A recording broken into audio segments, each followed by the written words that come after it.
Hello students, आप सभी का स्वागत है आपके अपने YouTube channel home science mentor पर। आज हम अपनी सीरीज़ के वीडियो नंबर 17 को कंटिन्यू करेंगे, जिसमें हमारा न्यू टॉपिक है विटामिन। तो विटामिन से संबंधित जितने भी प्रीवियस ईयर क्वेश्चन हैं उन सभी को हम कवर करेंगे। तो चलिए शुरू करते हैं। यहाँ पर हमें पहला क्वेश्चन दिया गया है, विटामिन D3 को किस नाम से जाना जाता है। ऑप्शन दिए गए हैं कोलेकैल्सिफेरोल, एर्गो कैल्सिफेरोल, रेटिनॉल या फिर टोकोफेरोल। तो इसका राइट आंसर बताएं क्या होगा। क्वेश्चन ने पूछा है विटामिन D3 को किस नाम से जाना जाता है। तो विटामिन D3 को कैल्सीफेरोल कहा जाता है। विटामिन डी 2 रूपों में पाया जाता है, जिसमें विटामिन D2 होता है और विटामिन D3 होता है। विटामिन D2 को एर्गो कैल्सीफेरोल भी कहते हैं, यह वनस्पति जगत से प्राप्त होता है, जबकि विटामिन D3 को कोलेकैल्सिफेरोल कहते हैं, यह जंतु जगत से प्राप्त होता है। विटामिन डी को सूर्य की परावैंगनी किरणों की मदद से त्वचा में संश्लेषित किया जा सकता है। तो विटामिन D3 को किस नाम से जानते हैं, कोलेकैल्सिफेरोल। इसका राइट आंसर है ऑप्शन नंबर ए। नेक्स्ट क्वेश्चन है, रक्त स्राव को रोकने वाला विटामिन है। ऑप्शन दिए गए हैं vitamin A, vitamin D, vitamin E या फिर विटामिन के। तो आपसे पूछा है रक्त स्राव को रोकने वाला विटामिन है, ऐसा कौन सा विटामिन है जो कि रक्त स्राव को रोकता है। इसका राइट आंसर है ऑप्शन नंबर डी। विटामिन के की खोज का श्रेय डैम तथा स्कान हेडर को जाता है। यह वसा में घुलनशील विटामिन है। वसा में कौन कौन से विटामिन घुलनशील होते हैं, ए, डी, ई और के। ये विटामिन वसा में घुलनशील होते हैं, जबकि बी और सी ये वसा में घुलनशील विटामिन होते हैं। विटामिन के का कार्य होता है रक्त का थक्का जमाने में महत्वपूर्ण भूमिका निभाना। इसका राइट आंसर है ऑप्शन नंबर डी।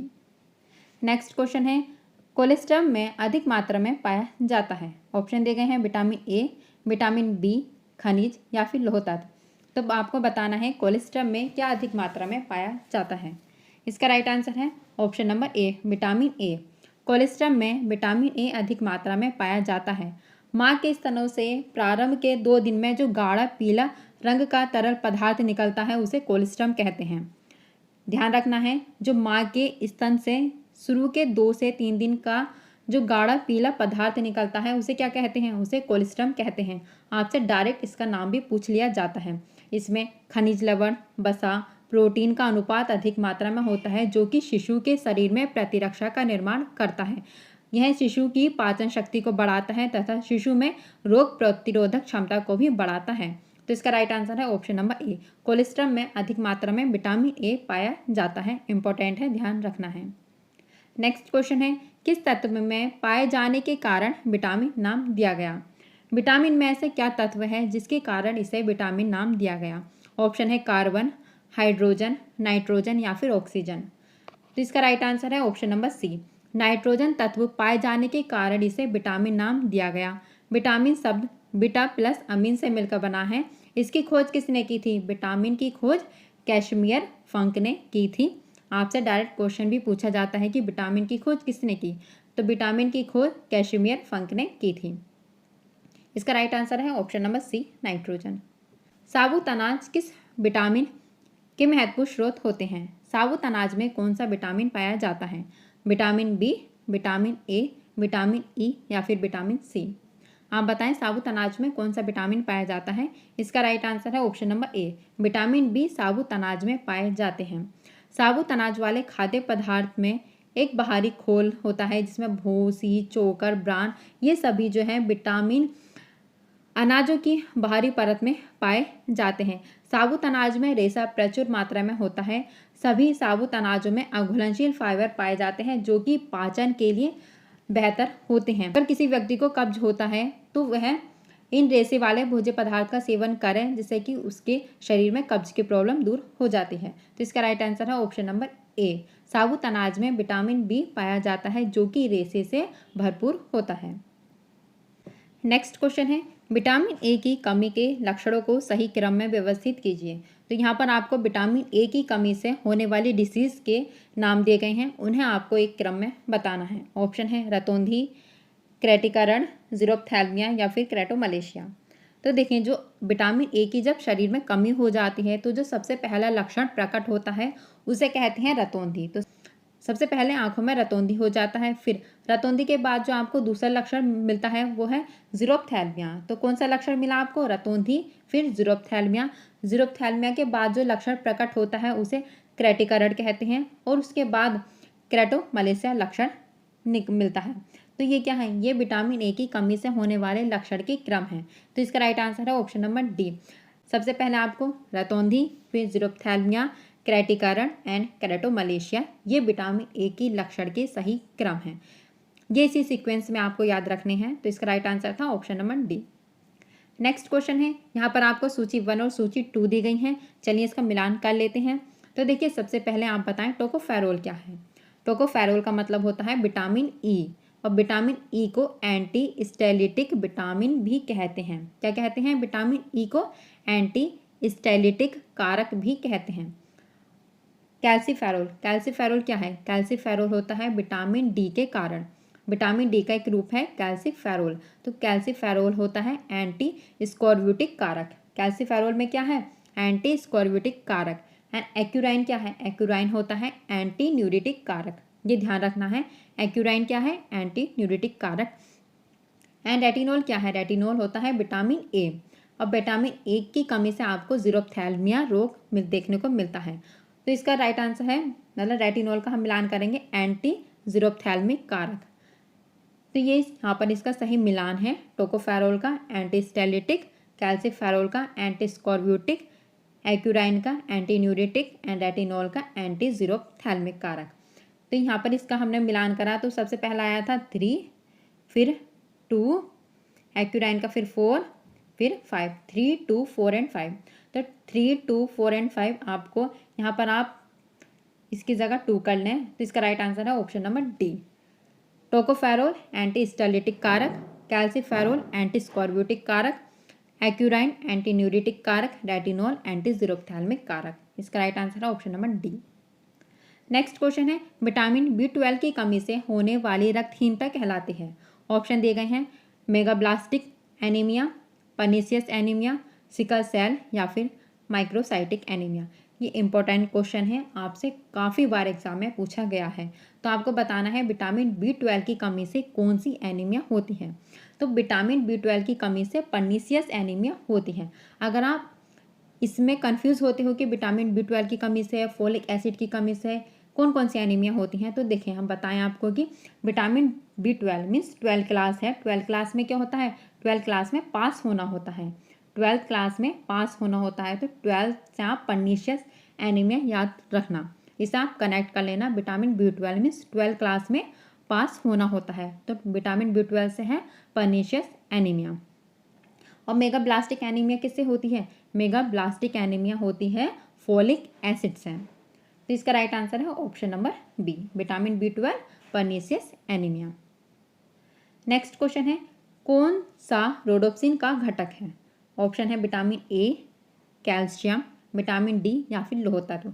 तो आपको बताना है इनमें से कौन सा रोडोप्सिन का घटक है। इसका राइट आंसर बताएं। इसका राइट आंसर है ऑप्शन नंबर ए, रोडोप्सिन का घटक विटामिन ए है। हमारे शरीर में विटामिन ए की ज़रूरत रोडोप्सिन के निर्माण में लगातार होती है। रोडोप्सिन क्या है? रोडोप्सिन आँखों के लिए एक प्रोटीन होता है जिसमें रेटिना के रिसेप्टर्स में रोशनी को समाहित करने की शक्ति आती है। ऐसे लोग जिनके भोजन में पर्याप्त मात्रा में विटामिन ए शामिल नहीं हो पाता, वो रात में देखने की क्षमता को खो देते हैं। अब विटामिन ए के क्या स्रोत होते हैं? गाजर, पपीता, ब्रोकली, कद्दू, अंडे की जर्दी, पालक इत्यादि, ये सभी विटामिन ए के स्रोत होते हैं। देखिए रोडोप्सिन क्या है? रोडोप्सिन आँख में पाए जाने वाला प्रोटीन होता है जो कि रोशनी में देखने में मदद करता है। तो रोडोप्सिन किसका घटक है? रोडोप्सिन यह विटामिन ए का घटक है। इसका राइट आंसर है ऑप्शन नंबर ए। नेक्स्ट क्वेश्चन है, बेरी बेरी रोग किसकी कमी से होता है? ऑप्शन दिए गए हैं राइबोफ्लेविन, नियासिन, थायमिन या फिर बायोटिन। बताएं इसका राइट आंसर क्या होगा? बेरी बेरी रोग यह थायमिन की कमी से होता है। थायमिन को विटामिन B1 भी कहते हैं। इसका रासायनिक नाम है थायमिन, जो कि एक आवश्यक पोषक तत्व होता है। तो विटामिन B1 की कमी से बेरी बेरी रोग होता है और विटामिन B को थायमिन भी कहते हैं। राइबोफ्लेविन विटामिन B2 का रासायनिक नाम है। नियासिन यह विटामिन B3 का रासायनिक नाम है। नेक्स्ट क्वेश्चन है, रिकेट्स किसकी कमी के कारण होता है? ऑप्शन दिए गए हैं कैल्शियम, विटामिन डी, कैल्शियम एवं विटामिन डी या फिर हार्मोन्स। तो आपको बताना है रिकेट्स किसकी कमी के कारण होता है। इजी क्वेश्चन है, आंसर बताएं क्या होगा। इसका राइट आंसर है ऑप्शन नंबर सी, रिकेट्स यह कैल्शियम तथा विटामिन डी की कमी से होता है। रिकेट्स हड्डियों का रोग होता है जो कि प्रायः बच्चों में देखने को मिलता है। देखिए जो रिकेट्स है वो विटामिन डी की कमी से बच्चों में होता है। ओस्टियोमलेशिया ये भी विटामिन डी की कमी से प्रोणों में होता है, मीन्स प्रोणावस्था में होता है। एंड ओस्टियोपोरोसिस ये भी विटामिन डी की कमी से होता है, लेकिन ओस्टियोपोरोसिस यह वृद्धावस्था में होता है। तो ये 3 नाम हैं, 3 एज हैं, ध्यान रखनी है। बच्चों में रिकेट्स, प्रोणों में ओस्टियोमलेशिया एंड वृद्धावस्था में ओस्टियोपोरोसिस, ये सभी विटामिन डी की कमी से देखने को मिलते हैं। रिकेट्स में क्या होता है, रिकेट्स के अंदर अस्थि विकार होकर पैर जो हैं वो टेढ़े हो जाते हैं। इस विकृति में बड़ों को ओस्टियोमलेशिया कहते हैं, जो प्रोण हो जाते हैं सेम इसी चीज़ को हम फिर ओस्टियोमलेशिया कहते हैं। इसका राइट आंसर है ऑप्शन नंबर सी।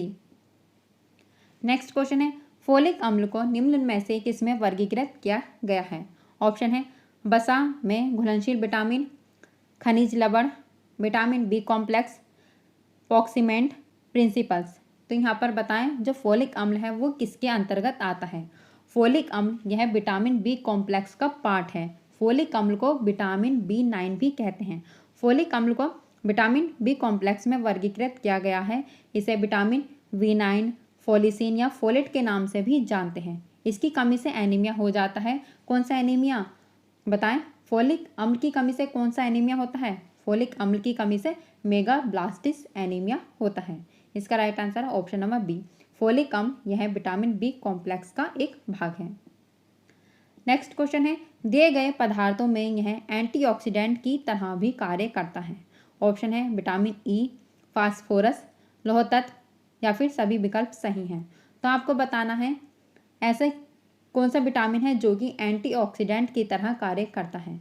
इसका राइट आंसर है option number A, vitamin E.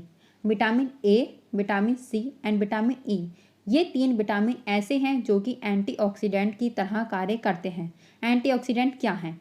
Antioxidant वे तत्व होते हैं जो कि फ्री रेडिकल्स से कोशिकाओं को बचाने में मदद करते हैं। विटामिन ई के 8 भिन्न यौगिक होते हैं और इनका सबसे अधिक सक्रिय रूप है अल्फा टोकोफेरोल। विटामिन ई का रासायनिक नाम होता है टोकोफेरोल, लेकिन विटामिन ई का सबसे सक्रिय रूप होता है अल्फा टोकोफेरोल। बालों और त्वचा के लिए ये विटामिन बहुत फायदेमंद हैं। विटामिन ई यह हरी सब्जियों, सूरजमुखी के बीज में पाया जाता है और विटामिन ई की कमी से बांझपन की समस्या आती है। इंपॉर्टेंट है, ध्यान रखना है। तो इसका राइट आंसर है ऑप्शन नंबर ए। नेक्स्ट क्वेश्चन है, बेट बेरीबेरी की विशेषताएं हैं। ऑप्शन दिए गए हैं टांगों तथा चेहरे में सूजन होना, सिस्टोलिक रक्तचाप बढ़ना तथा डायस्टोलिक रक्तचाप घटना, नाड़ी गति बढ़ना या फिर इनमें से सभी विकल्प सही हैं। इसका राइट आंसर बताएं क्या है। देखिए जो बेट बेरीबेरी है इसकी विशेषता होती है टांगों और चेहरों में सूजन आना, सिस्टोलिक रक्तचाप और डायस्टोलिक रक्तचाप का बढ़ना और नाड़ी गति का बढ़ना। मीन्स ये सभी विशेषताएं बेरीबेरी की हैं। किस बेरीबेरी की? बेट बेरीबेरी की। नेक्स्ट क्वेश्चन है, मानव शरीर में कैल्शियम एवं फास्फोरस के उचित अवशोषण हेतु निम्न में से कौन सा विटामिन आवश्यक है?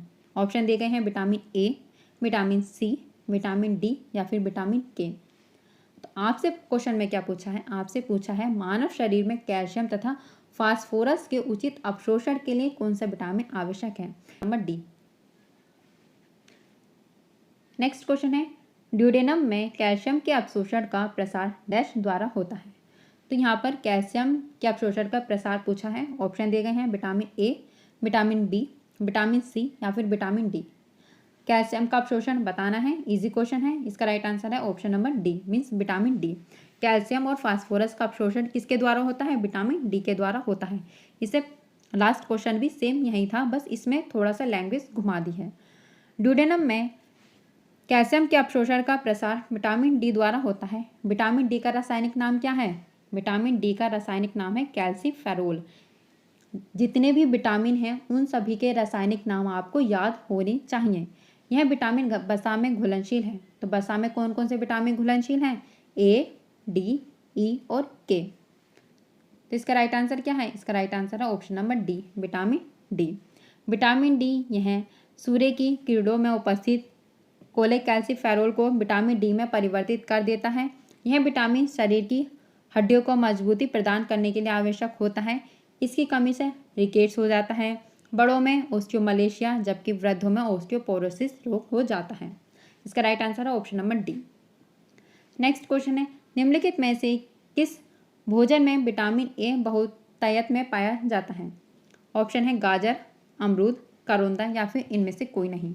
तो आपको बताना है विटामिन ए किस में सबसे ज़्यादा पाया जाता है।